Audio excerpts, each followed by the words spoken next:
সুধার বুদ্ধিমত্তার কাছে হার মানল কাননবালা দেবীর অযৌক্তিক নিয়ম। হ্যাঁ বন্ধুরা, আমরা এমনটাই দেখতে পাবো শুভ বিবাহ ধারাবাহিকের আগামী পর্বগুলোতে। সুধা মন্দির থেকে বাড়ি ফিরে এলে তেজ সুধাকে বলে, এতগুলো টাকা আপনি কোথায় পেলেন? তখন সুধা তেজকে বলে, এই টাকাগুলো নিন, এগুলো আপনার টাকা, এভাবেই আপনাকে আমি টাকাগুলো শোধ করে দেব। তখন তেজ বলে, আপনাকে তো বলেছি এ বাড়ির মেয়ে বউরা বাইরে কাজ করতে যায় না, তাও আপনি কথা শুনবেন না। তখন সুধা বলে, বাইরে যায়নি তো, ঘরের ভেতরে থেকেই টাকা উপার্জন করে আপনার সমস্ত টাকা শোধ করব। এরপর সবাই রাতে ঘুমিয়ে পড়লে সুধা রান্নাঘরে যায় অর্ডারের মিষ্টিগুলো বানাতে। আর ঠিক তখনই সুধা রান্নাঘরে গিয়ে দেখতে পায় মেজমা অন্ধকারে বসে মুড়ি খাচ্ছে। তা দেখে সুধা অবাক হয়ে যায়। মেজমা ভয়ে কাঁদতে কাঁদতে সুধাকে বলে, আমার প্রচণ্ড খিদে পেয়েছে, খিদের জ্বালা সহ্য করতে পারছি না, তাই মুড়ি খাচ্ছি, তুমি মাকে কিছু বলো না, মা আমাকে আবার শাস্তি দেবে। তখন সুধা বলে, মেজমা এটা তোমার বাড়ি, তোমার অধিকার, যখন তোমার খিদে পাবে তখন তুমি খাবে।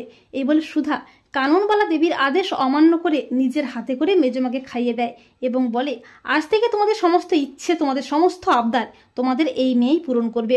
পরদিন সুধা কাননবালা দেবীর নিয়ম ভাঙতে ইচ্ছে করে কোনো খাবারের বেশি নুন দিয়েছে, আবার কোনো খাবারে কম নুন দিয়ে রান্না করিয়েছে মেজমাকে দিয়ে।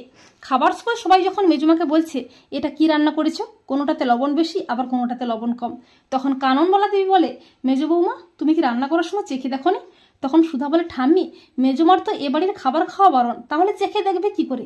তা শুনে সবাই তো অবাক হয়ে যায়। তেজ বলে, তাহলে আমরাও 1 মাস মুড়ি খেয়েই থাকবো। তখন ঠাম্মি বলে, কাউকে খাওয়া ছেড়ে উঠতে হবে না, মেজ বৌমা আমাদের সাথেই খাবে। তখন ঠাম্মি সুধাকে বলে, নাথ বৌমা এটা নিশ্চয় তোমার বুদ্ধি, তাই না? তখন সুধা বলে, এ বাড়ির ভালোর জন্যই এটা করেছি ঠাম্মি। তখন ঠাম্মি নিজের ভুলটা বুঝতে পেরে সুধাকে বলে, নাথ বৌমা তুমি আমাকে চোখে আঙুল দিয়ে বুঝিয়ে দিয়েছো আমি মেজ বৌমার সাথে কত বড় অন্যায় করছিলাম। আমি জানি সুধা তুমি এইভাবে তোমার বুদ্ধিমত্তা দিয়ে আমার সংসারটাকে আগলে রাখবে।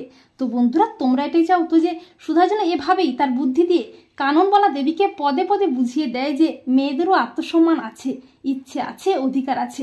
কমেন্ট করে এক্ষুনি জানিয়ে দাও তোমাদের মতামতটি।